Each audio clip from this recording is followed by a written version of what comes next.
Bom dia, pessoal. Paz de Jesus sobre a vida de todo mundo. Que alegria estar aqui com vocês. Roberto é um amigo muito querido. Roberto, Sheila, sua casa. Essa igreja é uma igreja de pessoas que me são muito caras. Parece que foi ontem que eu tomei um café com o Roberto, em que ele dizia assim: ó, tô indo pro Rio, tô indo pro Recreio. Queria que você soubesse, pela nossa amizade, porque eu vou estar pertinho de você. O tempo passa muito rápido, né? E vocês estão aqui. Já estive pregando, né, na Plena em outros lugares, e agora conhecendo aqui. Passo por aqui todos os dias para deixar meus filhos na escola. Fico sempre olhando aqui para dentro do prédio. Agora ver como isso está. Prédio lindo, a cara da Plena. Vocês são uma igreja maravilhosa. Vocês são um presente para o Recreio dos Bandeirantes. Eu estou no Recreio da minha vida inteira praticamente. E quando o Roberto disse que chegaria, a Plena estava nascendo ainda era um sonho, né? Eu já sabia que seria uma bênção para o bairro, porque o Roberto e o grupo que vocês tinham como base, assim, envolvidos nesse projeto, não poderia ser diferente do que a Plena já é para o Recreio. Então, celebro os 6 anos de vocês e que venham todos os outros anos pela frente com mais uma igreja saudável, uma igreja centrada no Evangelho de Jesus, tá bom? Meu carinho. Denise não pôde estar aqui comigo hoje porque está com compromisso lá na igreja, mas trago também o carinho e o abraço da Denise para essa igreja querida.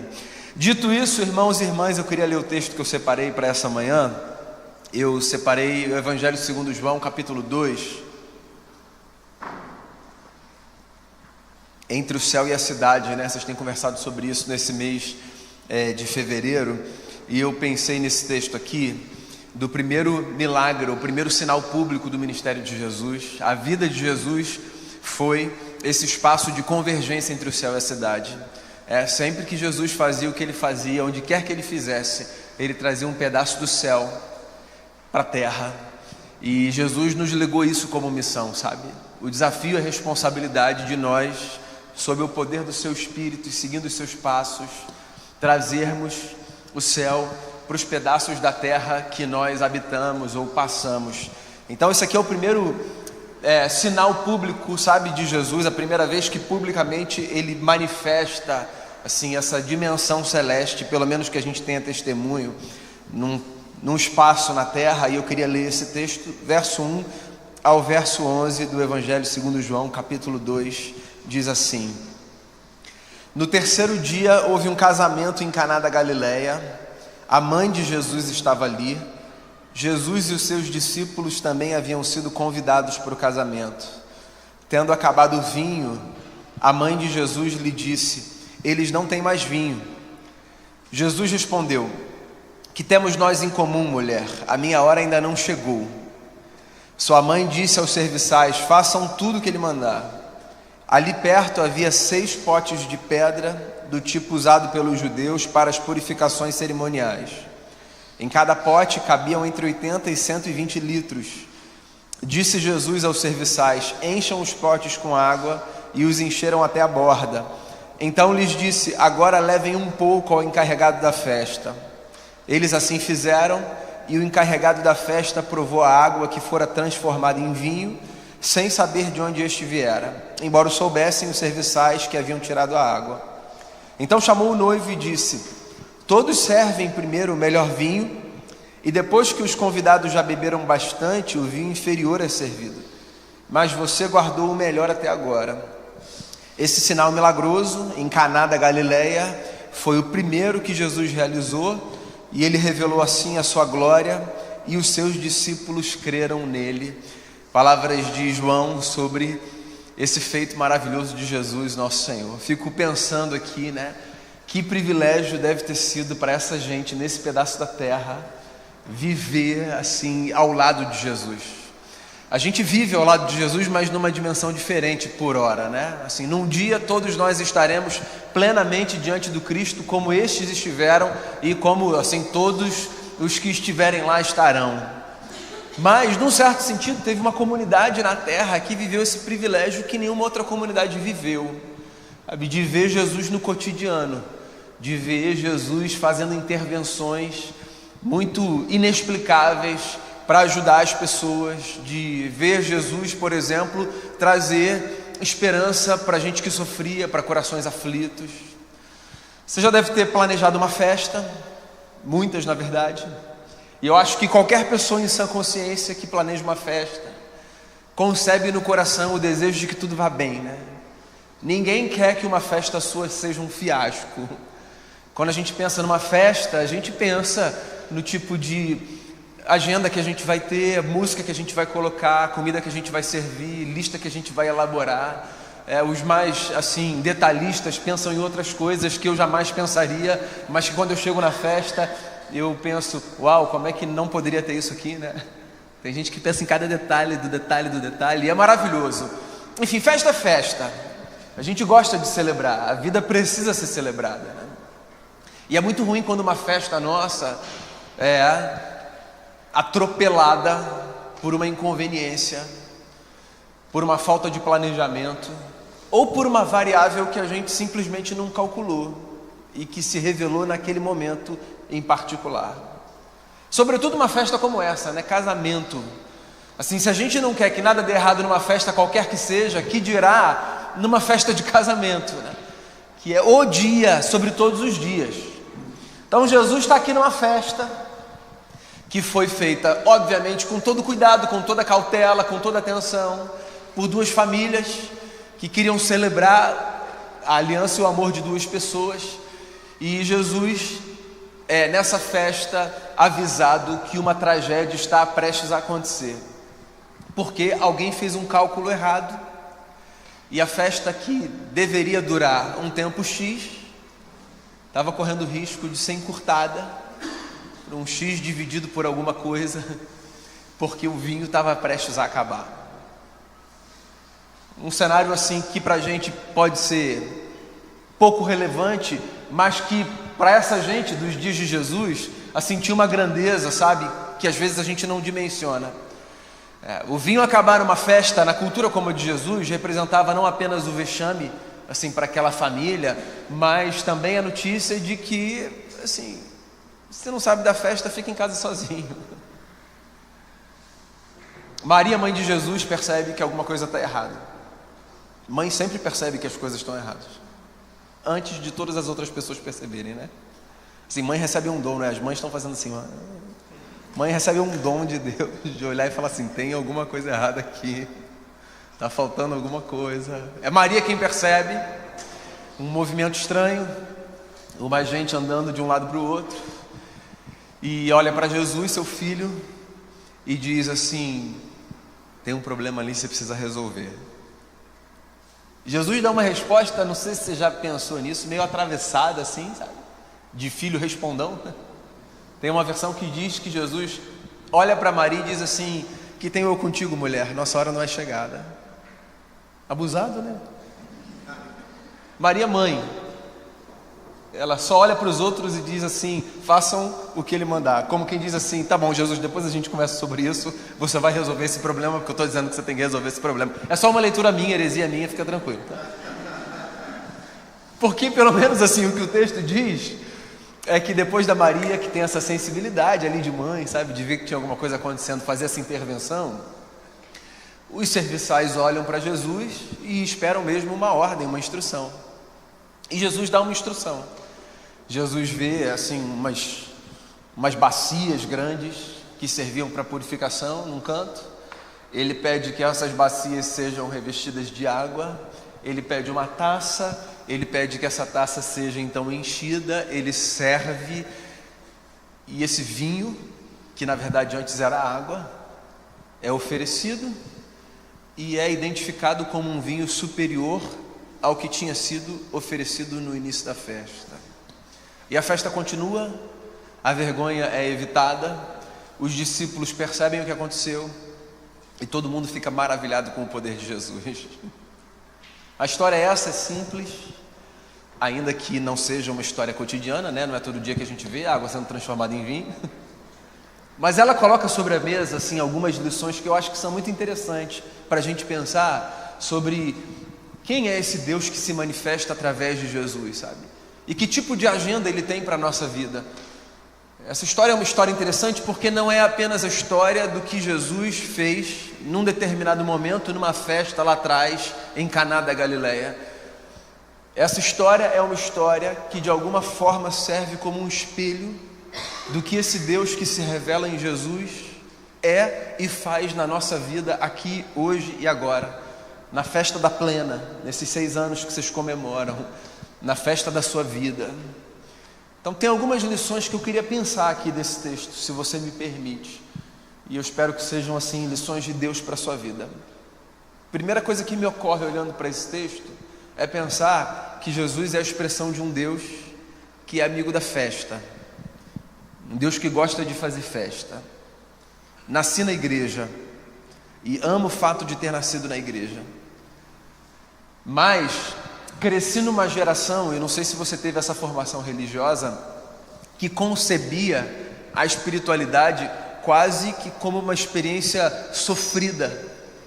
Então assim, quanto mais circunspecto, quanto mais silencioso, sabe? Quanto mais assim para dentro você tivesse, mais sinal de espiritualidade você demonstrava. Cresci num contexto religioso, numa geração para a qual Deus gosta de silêncio, não de barulho, de passos assim muito bem dados, sabe, cautelosos, sim, de expressões sempre muito blasés na cara. Por exemplo, para muita gente, conversão quase que era sinônimo de deixar de desfrutar a vida e passar então a inaugurar um capítulo cinza da existência. Do tipo assim, se você curtiu, agora você não curte mais porque você se converteu. Então não sei se você teve essa formação, e se teve, assim, fique assim no direito de fazer a sua escolha, obviamente, mas conselho meu, joga esse negócio para o alto, porque quando eu leio a Bíblia Sagrada, a impressão que eu tenho de Gênesis a Apocalipse é de que Deus gosta muito de fazer festa, assim, de que a vida com Deus é uma celebração, porque a vida, ponto, é uma dádiva dos céus. Eu sou apaixonado pela vida, o que não significa que a vida é sempre fácil, simples e maravilhosa. Só significa que viver é uma grande dádiva, a vida é um presente. A gente não celebra aniversário ano após ano sem motivo. A gente faz isso porque, no fundo, a gente sabe que com todos os seus dissabores, a vida é um presente dos céus, certo? E se a vida é um presente dos céus, pensa comigo, como é que a gente vai conceber uma experiência com Deus que descarte a festa, a alegria, a celebração, o riso? Então eu resgato aqui nas minhas memórias, sabe, de infância na igreja, uma igreja que eu amo até hoje, de vez em quando vou pregar lá, não tem a ver com aquela igreja em particular, tem a ver com a mentalidade de uma geração. Como é que eu consigo conceber, pensar Deus, Criador desse universo maravilhoso? Eu fiquei aqui sentado na frente desse painel, essas fotos, sabe, essa cidade, com todas as mazelas que o Rio tem, né? Isso é bonito demais, não é? É para a gente fazer festa, é para a gente celebrar a vida com todas as lutas, é para a gente rir, é para a gente dizer obrigado, Senhor, isso é bom demais. E aí, de alguma forma, ensinam para a gente em algum lugar, em algum momento, que se é para fazer festa, é antes da conversão, porque a conversão é uma espécie de transformação dessa vida de riso numa vida de seriedade. Deus não é brincadeira, e coisas desse tipo. E aí, ora, não é que Jesus está numa festa?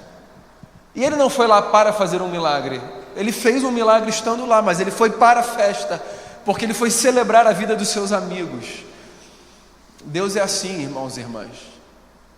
Deus gosta de festa, Deus celebra a nossa vida.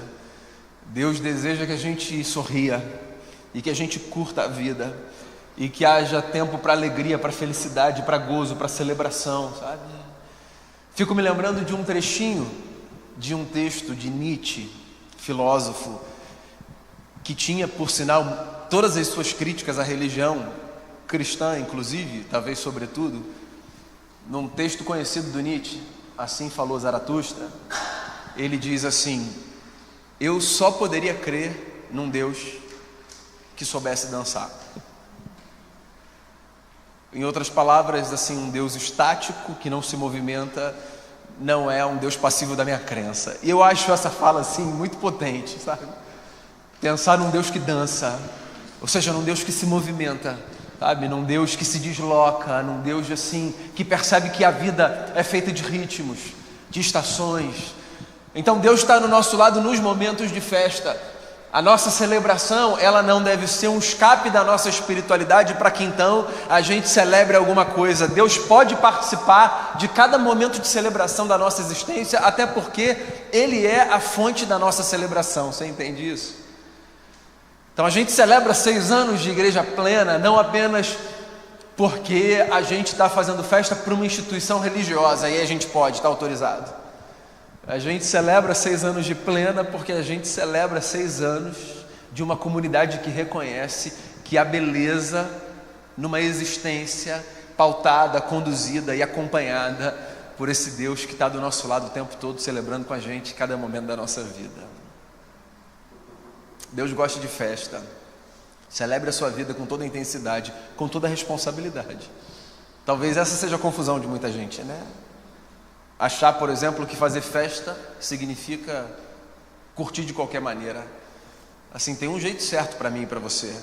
E aqui não é um discurso moralista e tal. É só porque tem um jeito certo para mim e para você mesmo, né? Jesus pauta esse jeito certo. Assim, com a sua ética, com a sua vida, com a sua alegria. Mas a vida precisa ser celebrada, porque Jesus é amigo da festa. Tem uma outra coisa que me ocorre aqui olhando para esse texto, sabe? Eu olho para esse texto e ele me faz lembrar que, além de ser amigo da festa, Jesus tem um compromisso de minimizar ou evitar sempre que possível o nosso vexame, a nossa vergonha. Eu acho isso muito bacana. Assim, Deus não está aqui para expor as nossas fraquezas, os nossos erros e constranger a gente nessa vida. Sabe aquela história que contaram pra gente? Que no último dia vai passar um telão da sua vida? Já ouviu isso, né? Foi educado assim também, né? Dia do juízo,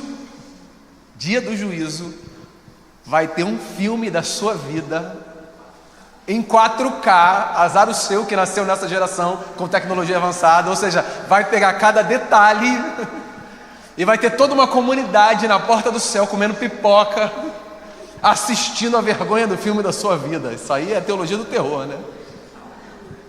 Assim, meu Deus, tudo bem, Senhor, que eu não devia ter feito aquilo, mas um filme da minha vida. Assim, eu olho para Jesus e eu vejo em Jesus o contrário, né? Eu vejo em Jesus a expressão de um Deus que nos diz: sejam responsáveis pelo que vocês fazem, assumam o que vocês fazem, se arrependam dos seus pecados. Essa fala é uma fala que está no Evangelho. Mas eu não vejo em Jesus a expressão de um Deus que expõe a vergonha. Pelo contrário, eu vejo em Jesus a expressão de um Deus cuja agenda ou cujo compromisso é minimizar o nosso desconforto, o nosso escândalo. Pensa nessa festa.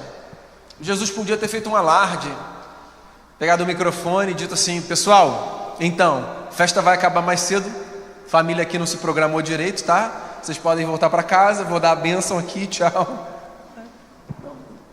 Jesus vai para um canto e trata num canto o que deve ser tratado num canto. Jesus não traz para o público, sabe, aquilo que é privado, porque Jesus é a expressão de um Deus que não tem o menor interesse, o menor compromisso de resolver as coisas sempre debaixo de holofote para que todo mundo veja, sabe, para que todo mundo tome ciência. Eu acho isso maravilhoso, eu acho isso libertador, eu acho isso tranquilizador. Assim, pensar que Deus resolve as nossas questões num cantinho da festa, sabe, que Deus não chama a atenção de todo mundo para que os olhos se voltem para uma coisa que só 2 ou 3 precisam perceber. Como é maravilhoso, né? Porque a gente não passa pelas festas da vida assim, sem erros e sem vacilos, não é isso? Às vezes erros acontecem sem o nosso controle, às vezes erros acontecem porque a gente vacila mesmo. E aí pensar que Jesus é esse Deus que vai para um canto e chama a gente num canto e diz: vamos resolver isso aqui? O que a gente pode fazer? Isso é maravilhoso. Então Jesus é, não sei se você já parou para pensar nisso, a expressão de um Deus que vai na contramão dessa cultura de hiperexposição, que acha que tudo tem que ser publicizado, tudo tem que ser visibilizado, sabe? Não, há coisas que são nossas e Deus chama a gente ali e resolve com a gente ali e diz: volta para a festa não precisa acabar, a gente já resolveu isso daqui. Quantas vezes os erros na nossa vida fazem a gente ter a sensação de que, agora a festa acabou, não tem jeito. Não é isso? Não dá mais para celebrar. Até aqui dava para ir, a partir desse lugar não dá mais para fazer festa, porque olha só o vacilo que eu cometi. Ou olha só o vacilo que foi cometido. Quanta gente pensa em interromper projetos, em interromper ciclos precipitadamente, ou na tragédia de interromper a própria vida por causa, assim, de erros que acontecem. Não é isso? E aí parar e pensar que Jesus chama a gente num canto e diz assim: aconteceu esse problema aqui, tudo bem, vamos resolver. O que você precisa? O que a gente precisa fazer? Sempre tem alguma coisa que a gente pode fazer, irmãos. Sempre tem. Se os nossos erros colocassem um ponto final da nossa vida, assim, a Plena não estava aqui para completar 6 anos, a Presteriana do Recreio não estaria para completar o seu primeiro ano, eu não estaria aqui para contar nenhuma história, nem você para contar a sua, certo? Se os nossos erros interrompessem por completo a nossa vida, esse microfone estaria largado aqui sobre a mesa e não estaria absolutamente ninguém aqui para contar absolutamente nada, não teria motivo para a gente cantar, para a gente celebrar, não teria banner para a gente pendurar, nem comemoração para a gente fazer, porque os nossos erros já teriam há muito tempo inviabilizado a nossa história. Mas Deus, que frequenta festas e celebra histórias de gente imperfeita, está sempre atento para dizer: precisa de alguma coisa aí? Eu vi que tem gente andando de um lado para o outro, estão precisando de alguma coisa. Aí Ele chega e Ele faz um milagre, que por sinal foi escrito, né? Mas eu fico imaginando, na festa ali, quem percebeu? Nem todo milagre de Deus é público no sentido de que precisa ser visto por todo mundo, contado para todo mundo, não é? Nos bastidores acontecem muitos milagres, nos bastidores da nossa existência, não é? Dizem por aí, e é verdade, né? Camarada está vendo a gente assim, rindo, celebrando, fazendo festa, às vezes nem sabe o quanto a gente já chorou lá dentro, não é? Um dia que você chega bem no seu trabalho, não necessariamente foi o melhor dia que você saiu da sua casa, não é isso? Se os nossos carros, ou ônibus, ou metrôs, pudessem contar, não é isso? As nossas experiências antes da gente chegar nos lugares, que a gente chega de um jeito específico, talvez aquelas pessoas que viram a gente nesse lugar não fossem imaginar como a gente tinha saído do outro, né? E aí está lá Jesus fazendo um milagre ali dentro do seu carro, não é isso? No consultório, antes de você atender, na igreja antes do culto começar, na sua casa antes de você receber, fazendo um milagre, quietinho ali, só consertando um negócio para a festa continuar. Porque falar para você, Deus tem todo o interesse de que a festa continue. E mais, não é só isso não.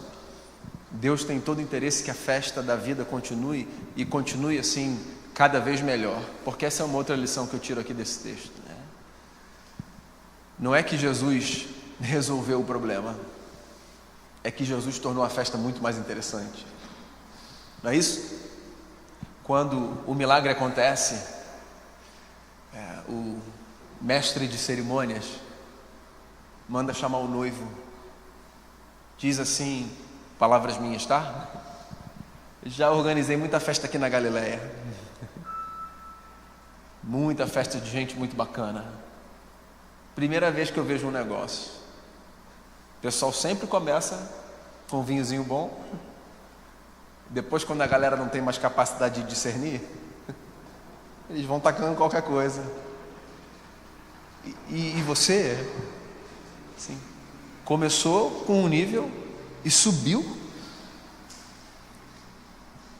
Não é apenas pelo prazer de fazer com que aquela festa, sabe, seja diferente das outras. É para trazer para a gente uma lembrança, pessoal, de que Deus não apenas participa da nossa festa, evita ou transforma o nosso vexame. Deus também tem todo o desejo de fazer com que a nossa vida seja cada vez melhor. Cada vez melhor.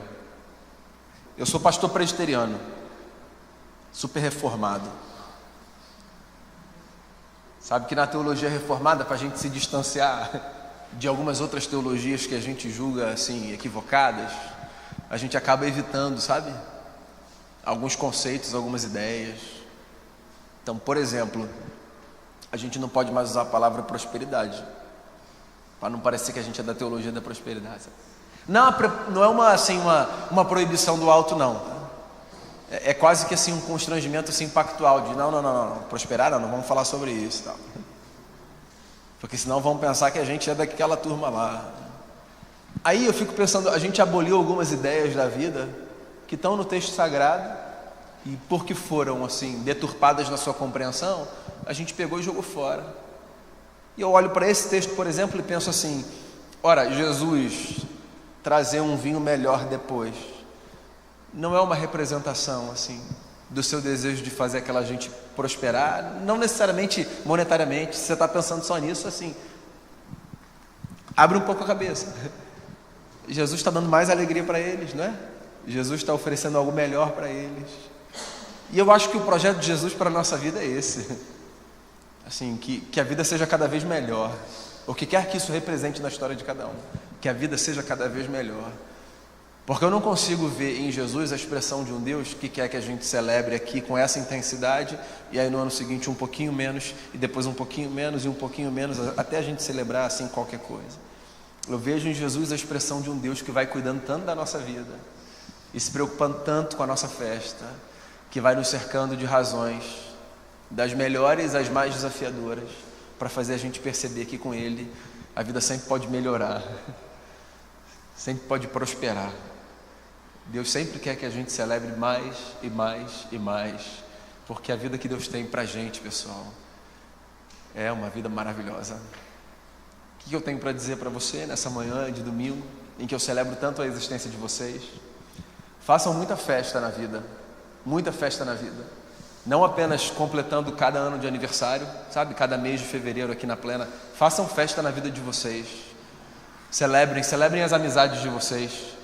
Celebrem a família de vocês, celebrem os filhos de vocês, celebrem os pais de vocês, celebrem os irmãos de vocês, celebrem a comida que vocês comem, celebrem a roupa que vocês vestem. Roberto falou sobre isso no começo da celebração, né? No começo do culto. Assim, celebrem os sonhos realizados, sabe? Celebrem a possibilidade de sonhar. Se você está sonhando, agradeça a Deus por isso. A vida pede da gente celebração. Assim, viver é uma coisa maravilhosa, é uma dádiva. Como às vezes a gente é atravessado por coisas que são duras. Eu não estou aqui fazendo um jogo do contente. Como a gente é atravessado às vezes por coisas duras, a gente vai criando uma casca, sabe? E vai perdendo a capacidade de ver que o sol que brilha, assim, por mais que ele coloque assim, 50 graus na nossa cabeça nessas semanas, sobretudo, ele ainda é o sol que brilha. Não é isso? Tenta perceber assim, que por mais caótica que seja essa cidade que a gente vive, e ela é caótica mesmo, né? Cada vez mais assustadora, assim, aqui e ali, sobretudo nesse pedaço que a gente está. Eu acho que a gente é privilegiado demais, né? Assim, um pedaço, tem tanto lugar que faz a gente olhar e dizer assim: o Senhor é bonito demais, Deus. Não é isso? O Senhor é maravilhoso, olha o que o Senhor fez. Celebra a existência, a sua própria. Celebra as suas vitórias. Celebra o que você já passou e o fato de você estar aqui. Faça festa. Eu estou com o Nietzsche nesse ponto. Não creria num Deus que não soubesse dançar, que não gostasse de festa. Um Deus estático, assim, sisudo. Esse Deus não é o meu. O meu Deus não é sisudo. O meu Deus tem um sorriso no rosto, tem uma alegria que contagia e que faz com que a gente, mesmo no meio das dificuldades, possa dizer: obrigado, Senhor, porque o Senhor é bom e a sua misericórdia dura para sempre. Meu desejo também nessa manhã é que, se você estiver prestes a experimentar alguma coisa que para você represente um vexame, ou se você vir alguma coisa acontecendo que possa representar para alguém um vexame, chega no canto, chama Jesus e diz: Jesus, eu estou precisando que o Senhor faça um milagre. Ou então diga assim: Jesus, fulano ali está precisando que o Senhor faça um milagre. Mas assim, faça como a Maria fez na história. Chame Jesus e diga: Jesus, só o Senhor para resolver. Só o Senhor para resolver. Não precisa jogar na rede, não precisa tornar público. Chama no canto. Chama Jesus na sua oração e diga: Jesus, resolve isso aqui, porque eu não quero que essa festa acabe. Eu não quero que eles parem de sorrir. Eu não quero que essa gente deixe de celebrar. Eu também não quero deixar de celebrar. Jesus, o Senhor pode fazer alguma coisa? Chama Jesus, porque Jesus vai fazer alguma coisa. Jesus sempre faz alguma coisa, sempre faz. Jesus sempre faz alguma coisa, ou nas circunstâncias ou no nosso coração, mas Jesus sempre faz alguma coisa.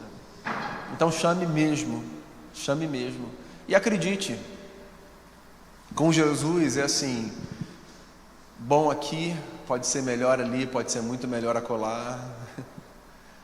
Não que a nossa vida vai ser só de sucesso em sucesso, não é isso que eu estou falando. O que eu estou dizendo é que com Jesus, mesmo os desafios, as intempéries e os insucessos podem ser lidos de uma tal maneira que a gente possa dizer: Senhor, como é bom estar contigo, hein? Tipo Jó, sabe? Passando por tudo que passou e dizendo: agora eu te conheço, hein, Senhor. Sempre é melhor nesse sentido, sobretudo, porque a cada dia a gente pode conhecer mais esse Jesus que está com a gente e que nunca nos abandonará. Feliz 6 anos, Plena Rio. Feliz vida, feliz existência de vocês aqui. Feliz aniversário para você, meu amigo, para a sua comunidade. É muito bom ter vocês por perto. Uma igreja tão saudável, que assim exala tanto o perfume de Jesus. Façam festa pela igreja, pela vida e por tudo mais que vocês puderem fazer. E tenham Jesus por perto.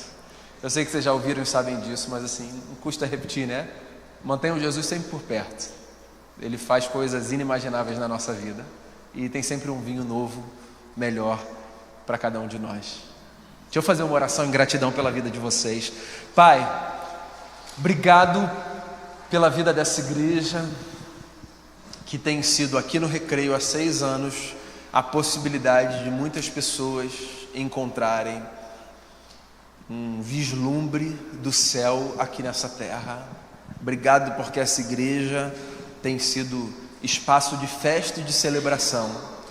Obrigado porque essa igreja tem sido uma comunidade comprometida com Jesus, que não apenas convida Jesus para estar no ambiente, mas que acredita que Jesus é a fonte de cada milagre necessário para cada pessoa, seja esse milagre um milagre público ou privado. Obrigado porque essa comunidade tem a consciência de que ou Jesus administra o que precisa ser administrado na festa, ou a festa vai parar. É o Senhor que faz com que a gente continue a celebrar, e é a tua vida em nós, no nosso meio e cuidando de nós, que traz para o nosso coração toda a esperança que a gente precisa para viver. Quero celebrar a vida do Roberto, da sua casa, de cada presbítero, de cada pessoa que serve, de cada voluntário, de cada irmão e irmã que passa por aqui, que senta nesse banco, de cada pessoa que veio para falar de Jesus, e de cada um que chegou e ouviu aqui sobre esse Jesus maravilhoso. Quero te agradecer, que meus irmãos e irmãs sejam encorajados a continuarem nesse caminho maravilhoso, e que a jornada deles seja de muita prosperidade, de muita bênção, de um novo vinho a cada dia, melhor e melhor e melhor, porque é o que o Senhor tem para a gente. Obrigado por essa manhã e pela vida dessa igreja tão amada, em nome de Jesus, amém, amém. Deus abençoe vocês.